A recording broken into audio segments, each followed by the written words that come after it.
بسم اللہ الرحمن الرحیم۔ السلام علیکم۔ ایک بادشاہ کی عادت تھی کہ وہ بھیس بدل کر عوام کی خبر گیری کرتا تھا۔ ایک دن اپنے وزیر کے ساتھ کہیں سے گزرتے ہوئے شہر کے ایک کنارے پر جا پہنچا تو دیکھا کہ ایک آدمی گرا پڑا ہے۔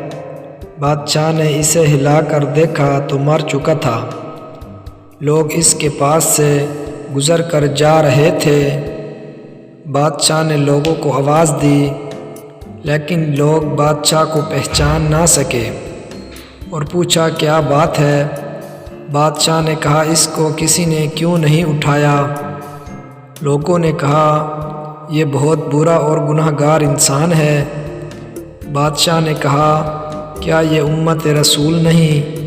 یہ کہا اور اس شخص کی لاش اٹھا کر اس کے گھر پہنچا دی۔ اس کی بیوی نے خاوند کی لاش دیکھی تو رونے لگی۔ بادشاہ اور اس کا وزیر وہیں عورت کا رونا سنتے رہے۔ عورت کہہ رہی تھی میں گواہی دیتی ہوں کہ میرا خاوند اللہ کا ولی ہے اور نیک لوگوں میں سے ہے۔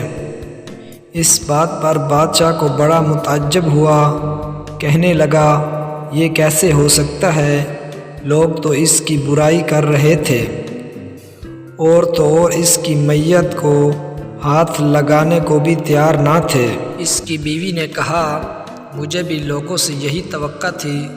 دراصل حقیقت یہ ہے کہ میرا خاوند ہر روز شراب خانے جا کر شراب خریدتا اور گھر لا کر گڑھے میں بہا دیتا اور کہتا کہ چلو کچھ تو گناہوں کا بوجھ مسلمانوں سے ہلکا ہو۔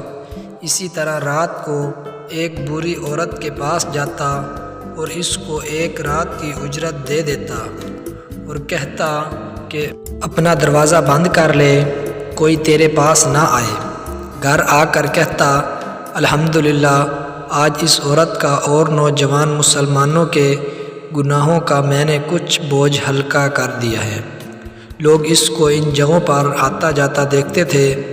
میں خاوند سے کہتی کہ یاد رکھو جس دن تم مر گئے لوگ تمہیں نہ غسل دیں گے، نہ تمہاری نماز جنازہ پڑھائیں گے اور نہ تمہیں دفنائیں گے۔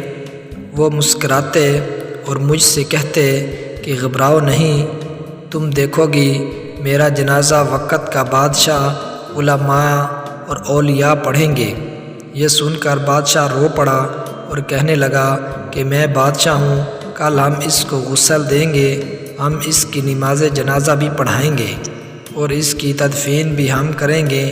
چنانچہ اس کا جنازہ بادشاہ، علماء اور اولیاء اور کثیر عوام نے پڑھا۔ آج ہم بظاہر کچھ دیکھ کر یا محض دوسروں سے کچھ سن کر اہم فیصلے کر بیٹھتے ہیں۔ اگر ہم دوسروں کے دلوں کے راز جان جائیں تو ہماری زبانیں گونگی ہو جائیں۔ خدا را کسی کو غلط سمجھنے سے پہلے دیکھ لیا کریں کہ کیا وہ ایسا ہے بھی کہ نہیں۔ انسان انسانیت سے ہے۔ نوٹ اس پیغام کو دوسروں تک پہنچائیے تاکہ اللہ کسی کی زندگی کو آپ کے ذریعے بدل دے۔